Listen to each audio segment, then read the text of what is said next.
I went to college. I went and worked out 5 hours a day, and I was working on construction, because in those days in bodybuilding there was no money. I didn't have the money for food supplements or anything, so I had to go to work. So I worked on construction. I went to college. I worked out in the gym, and at night from 8 o'clock at night to 12 midnight, I went to acting class 4 times a week. So I did all of that. There was not one single minute that I wasted. And this is why I'm standing here today. With the age of 20, I went to London and I won the Mr. Universe contest as the youngest Mr. Universe ever. And it was because I had a goal. You see, if you don't have a vision of where you go, and if you don't have a goal where you go, you drift around and you never end up anywhere. 74% hate their job in America. The majority of people don't like what they're doing because they're really not doing it because they didn't have a goal and they followed this goal. They just aimlessly drift around, and then all of a sudden there's a job opening, so they get that job because you have to work. But then when you work, it's a chore. It's work. It's not fun. So if you think about, only a quarter of the people really enjoy what they're doing in life. So people always ask me, when they saw me in the gym in the pumping iron days, they say, why is it that you're working out so hard? 5 hours a day, 6 hours a day, and you have always a smile on your face. The others are working out just as hard as you do, and they look sour in the face. Why is that? And I told people all the time, I said, because to me, I'm shooting for a goal. In front of me is the Mr. Universe title. So every rep that I do gets me closer to accomplishing that goal, to make this goal, this vision, turn into reality. Every single set that I do, every repetition, every weight that I lift will get me a step closer to turn this goal into reality.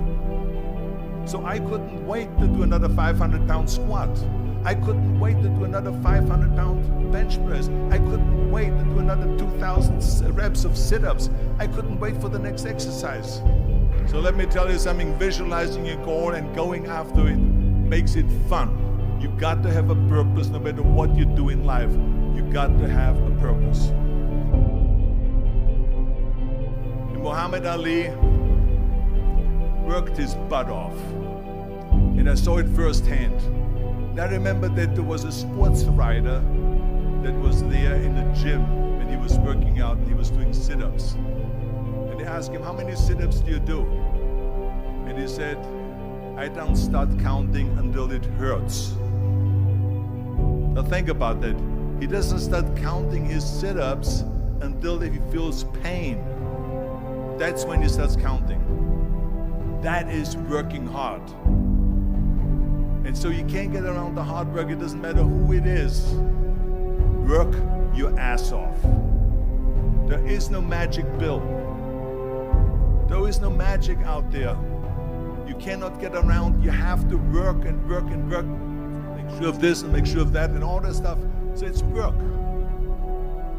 And it drives me crazy when people say they don't have enough time to go to the gym for 45 minutes a day and work out. Or to do something for 45 minutes to an hour a day to improve. If it is physically improve or if it is mentally to improve. Imagine you read 1 hour a day about history. How much you will learn after 365 hours in 1 year. Think about if you study about the history of musicians, of composers, how much you would know. Imagine if you would work on a business, on some business that you want to develop every day for an hour. Imagine how further along you will go and get. So it drives me nuts because when people say we don't have the time, we have 24 hours a day. We sleep 6 hours a day, so that gives you still 18 hours.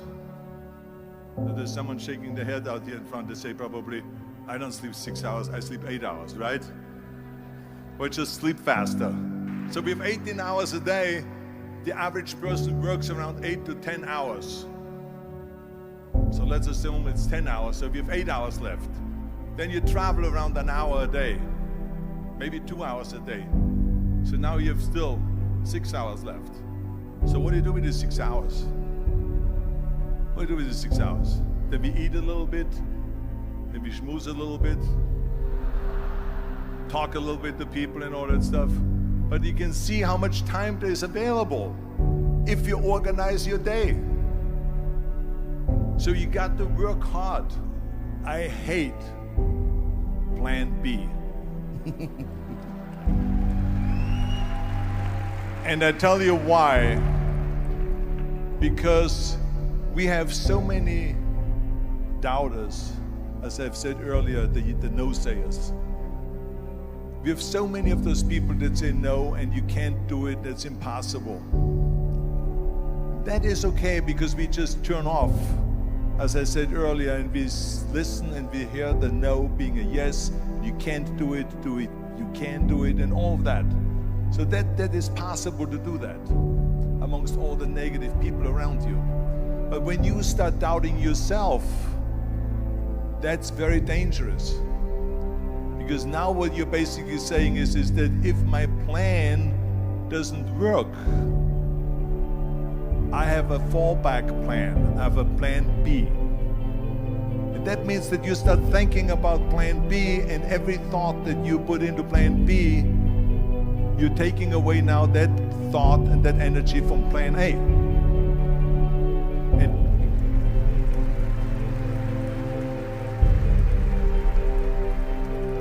And it's very important to understand that we function better if there is no safety net, because plan B becomes a safety net. It says that if I fail, then I fall and I get picked up and I have something else there that will protect me.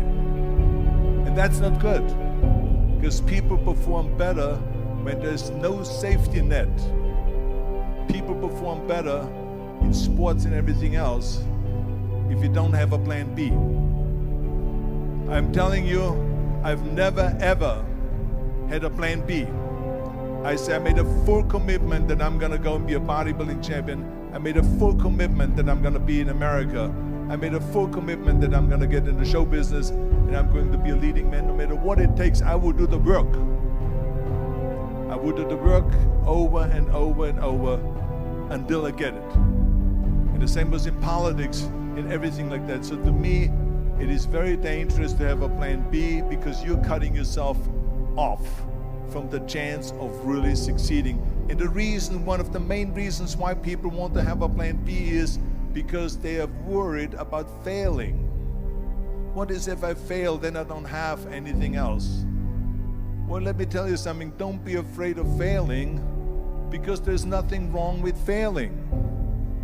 You have to fail in order to climb that ladder. There's no one that doesn't fail. Michael Jordan said in one of his interviews, when they said, "You're unbelievable, you're the greatest basketball player of all times." I mean, tell me about that. And he says, well, you're just mentioning the successes. But he says, for me to become the greatest basketball player, I missed 9,000 shots when I was playing basketball at the NBA games. So during these games that he was so successful, he missed 9,000 shots. Does it make him a failure? No. He's one of the greatest basketball players of all times, but he failed 9,000 times. Do you get it? We all fail. It's okay.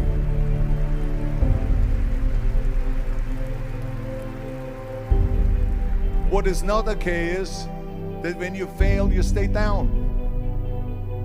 Whoever stays down is a loser. And winners will fail and get up, fail and get up, fail and get up. You always get up. That is a winner. That is a winner. I failed in bodybuilding. I lost bodybuilding competitions. I lost powerlifting competitions. I lost weightlifting competitions. I had movies that went in the toilet and that were terrible and got the worst reviews. And in politics, I remember I had many of the initiatives on the ballot, and we lost. My approval rating in California went down to 28%, and then it went back up again, and I won again the governorship. Hey, we all lose. We all have losses. This is okay, and this is why I say don't be worried about losing, because when you're afraid of losing, then you get frozen. You get stiff, you're not relaxed. You got to be, in order to perform well in anything, if it's in boxing or if it is on your job or with your thinking, is only happening when you relax. So relax. It's okay to fail. Let's just go all out and give it everything that you got. That's what it is all about. So don't be afraid to fail.